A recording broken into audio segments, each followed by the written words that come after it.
Alrighty, so on Night Drive TV, yes, for the first time,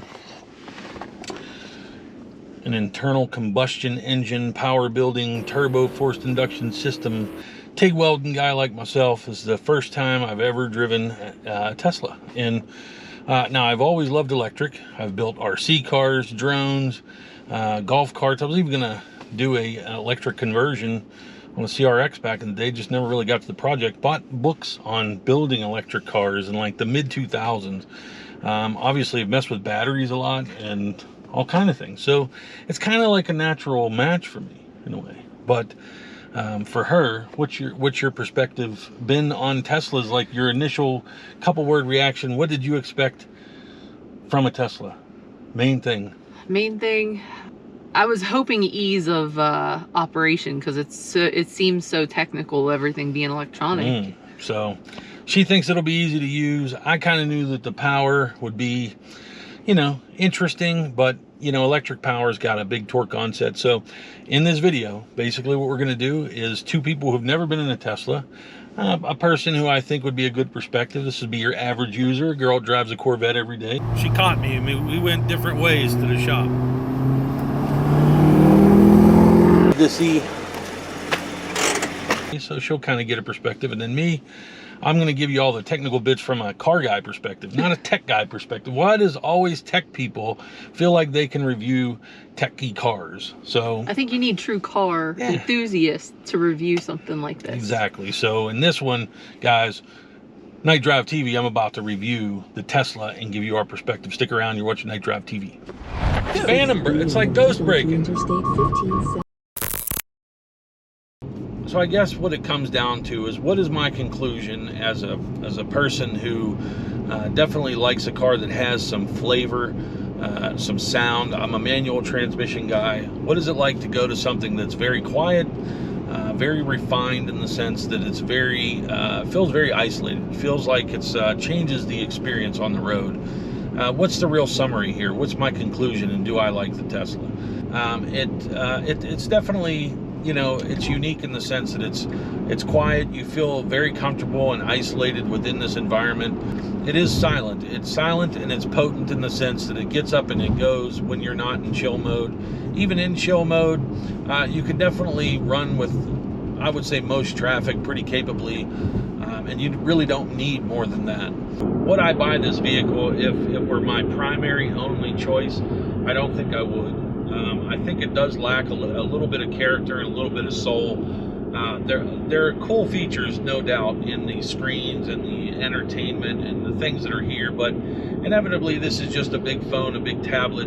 The fact that it's incorporated into a car, I think, stirs people up and makes them feel, you know, kind of excited about it. Little fart noises in different corners of the car. You know, the fact you could use the steering wheel to play a little video game was pretty cool. But these are just not necessary things. They're fluff features, quite frankly.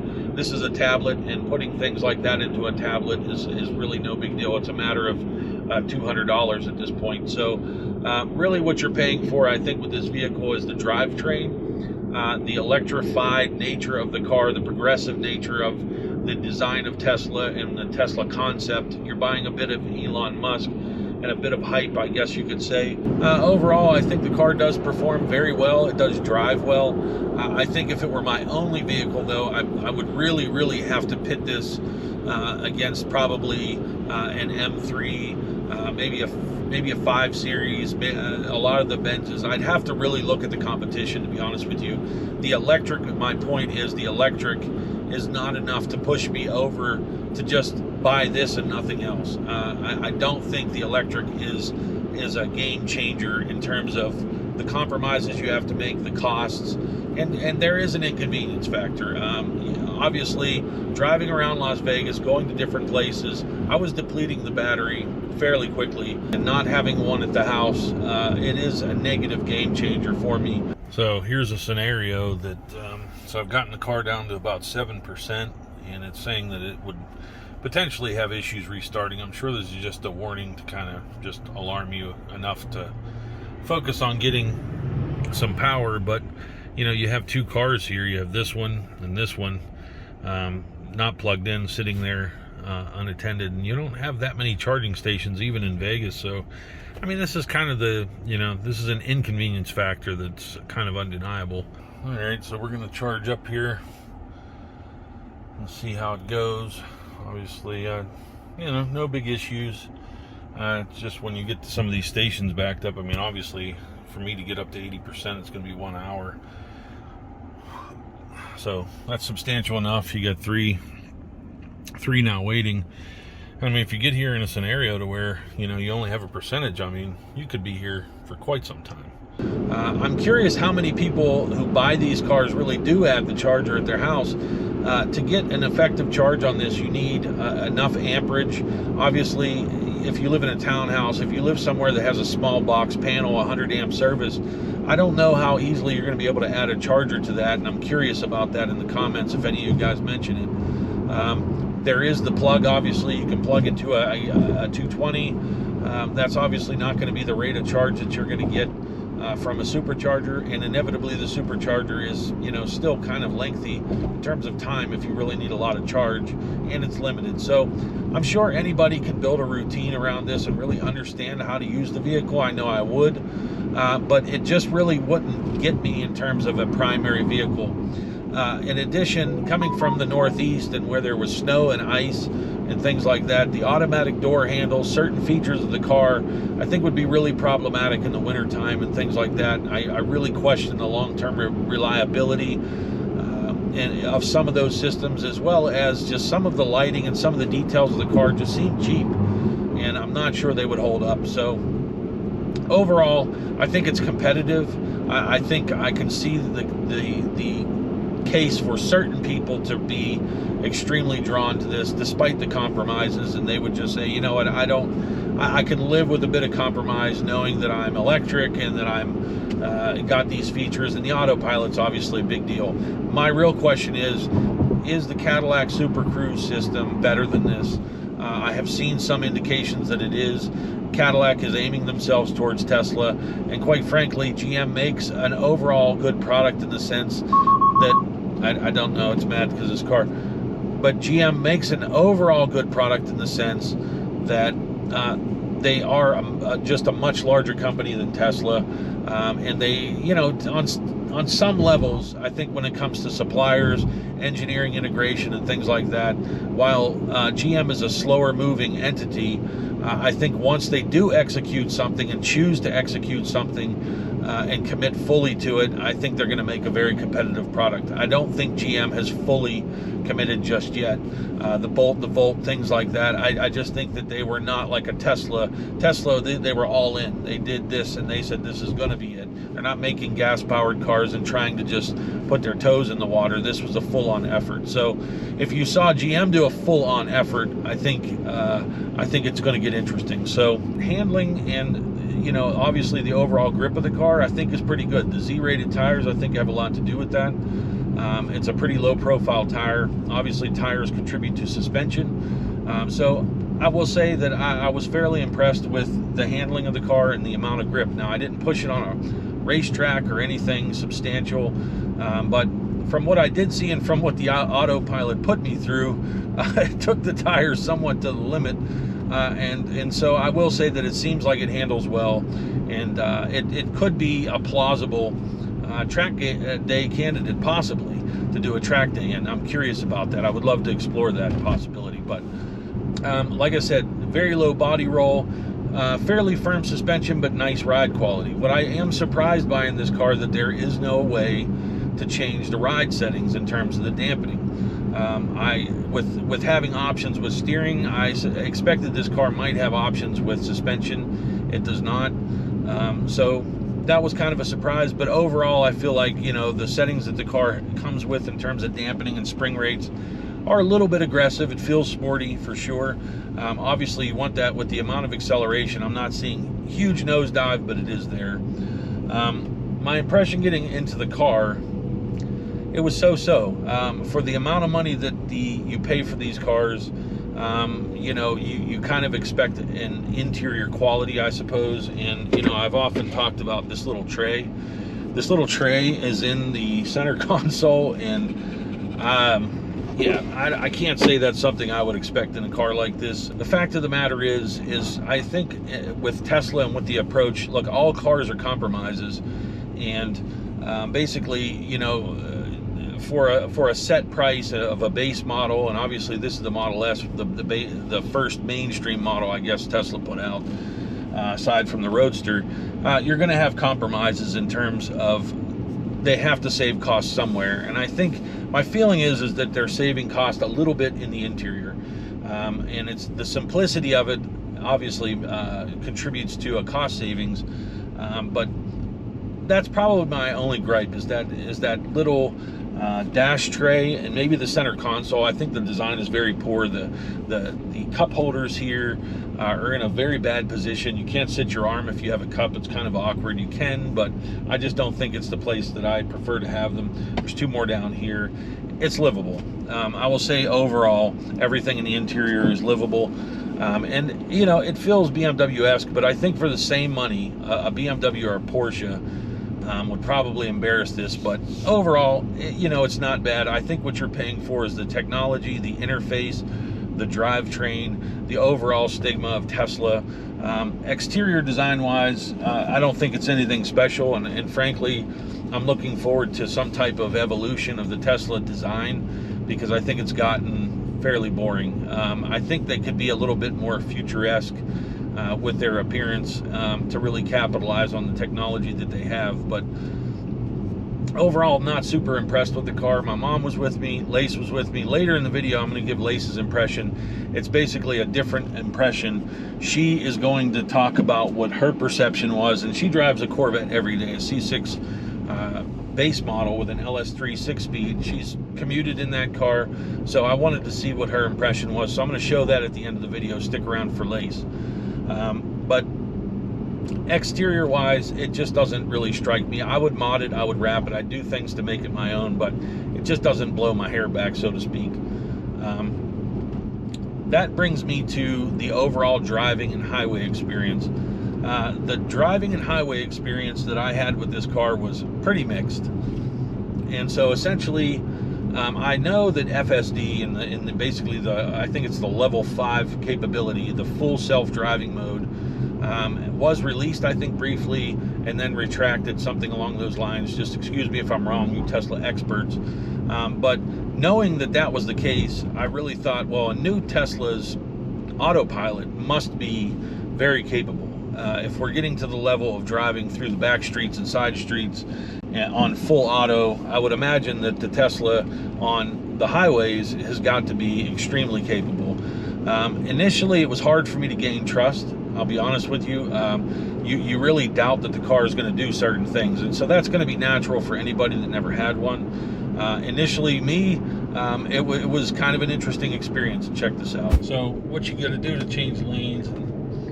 Oh, it's going to do it. It kind of cut in front of a car just now. Oh, look at that. Oh, that's interesting. I don't Come like on. that. That's scary. That's very scary. When you're going around a bend or something, it'll hug like the one side, but as you make the bend, it starts hugging the other side. Like, you start getting close to like the other lane. It's very weird. Yeah, it's a cool feature. I mean, you know, and I like that it keeps asking for me to turn the steering wheel. It says put a little force. I just feel like just using this a little bit, is it going to go the right way? No. No. It didn't even go the right way. In 1,000 feet. Oh. What did it just do? Oh, it's phantom. It's like ghost braking. Interstate 15 south towards Los Angeles. So after having driven it now for 4 or 5 days, I can definitely say that I would use the Autopilot and I would use it routinely, but I have a very clear understanding just this far, and I'm sure I would gain even more with time, that there are just certain things this car you can't trust it to do. When lanes start to open up, say an additional HOV lane, and there are not line markers, it gets very confused as to what to do. I don't think it particularly puts you in any extreme state of danger, but it can really take you for a ride. I did have one instance to where it was taking an off-ramp and started zigzagging, very confused. It wasn't really so much alerting me to take over it. I think it thought it was doing the right thing. So that was kind of shocking to me. I got into a number of scenarios to where I was on the highway and it was indicating to me that I was not on the road. And the initial fight that I went through with the steering wheel and the feedback was it was a bit alarming to me because you know, it's just when you're not used to something like that, there's obviously a learning curve and a growth that you're going to go through as you own this car and operate it. But, you know, I will say I would use the system, but it just blows my mind, honestly, that there's probably people out there that trust the system to the extent that they do.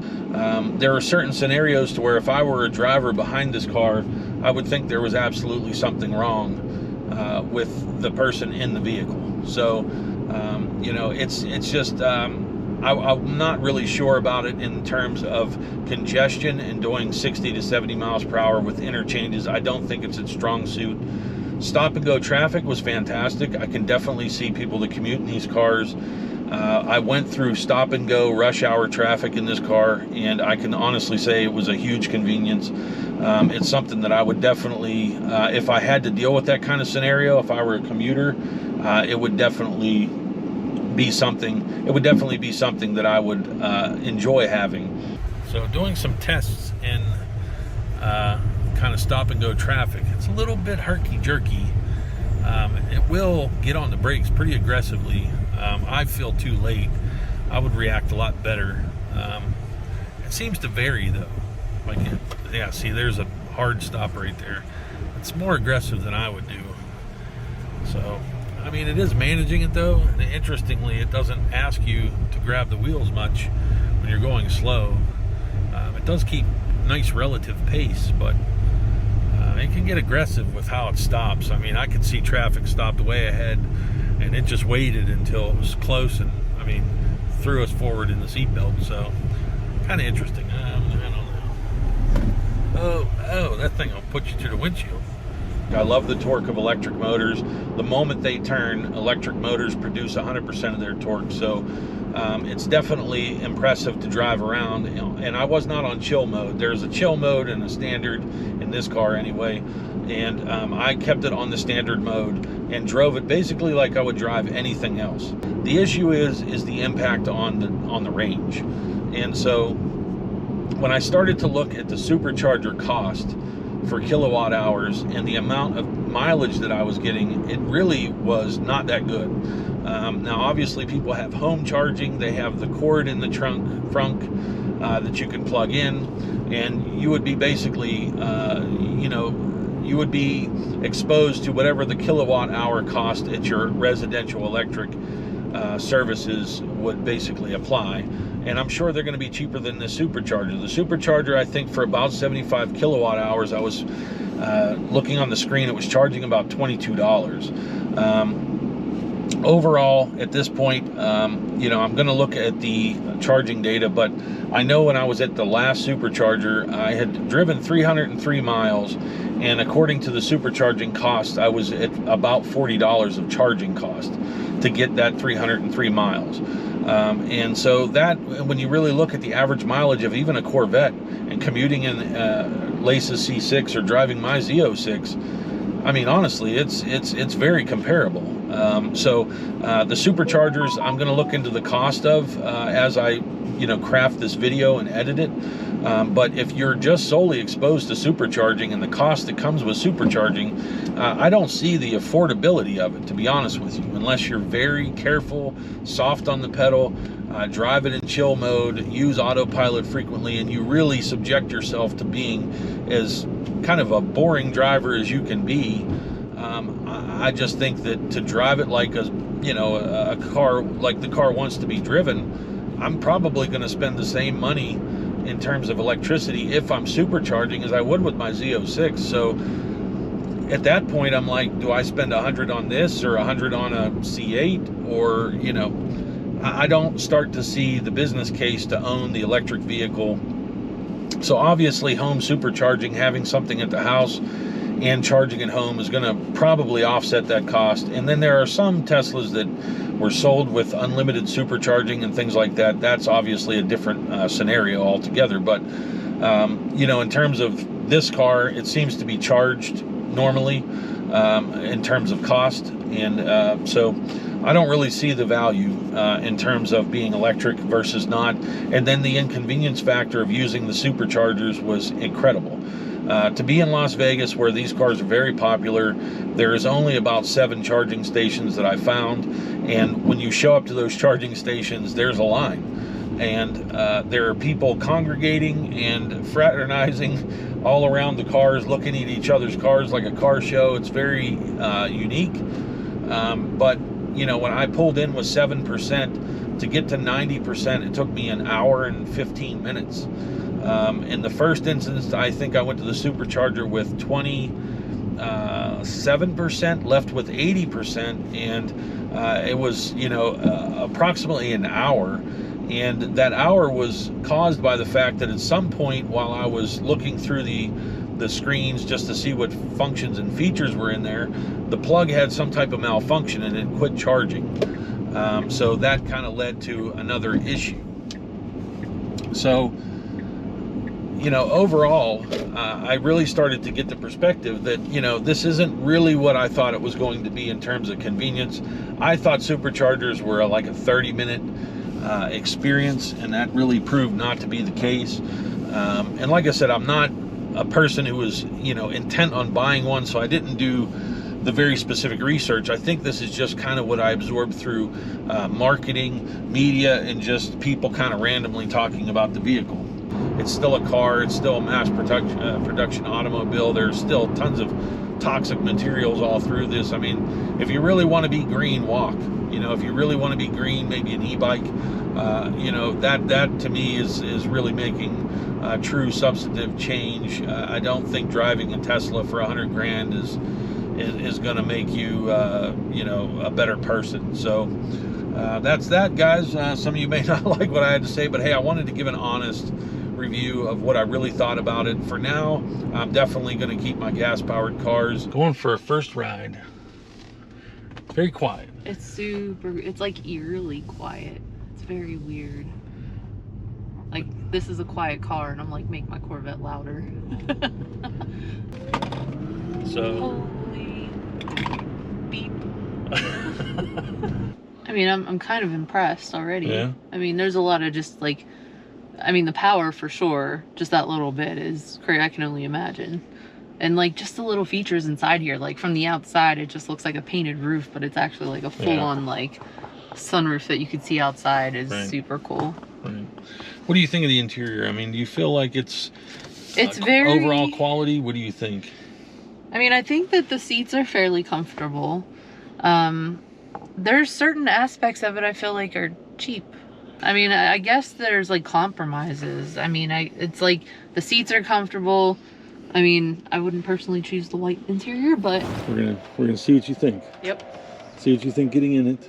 Get your seat adjustments there. Okay. Normal space. Okay. I'm gonna try the passenger seat. I don't like trying to get into the driver's seat. I feel like it's easier on the passenger, but it's very... It's tight. It's like a little maneuver. Yeah. It's okay. So drive is down. Foot's on the okay, brake. we're not. I'll let you have the mirror. Oh, that braking is so... I don't like the braking. It's like self-braking. I don't know how I feel about that. You could get used to it, right? Yeah, I mean, you could get used to it. That's quick. Super quick. As a driver, it's just a very comfortable ride. When you're backing up or like going to park and it gives you like little warnings like of how close you are. I mean, that's one thing with like a lowered vehicle is like, you know, you have to know your vehicle. You have to gauge that to be able to know how close so you don't smack the front of your car.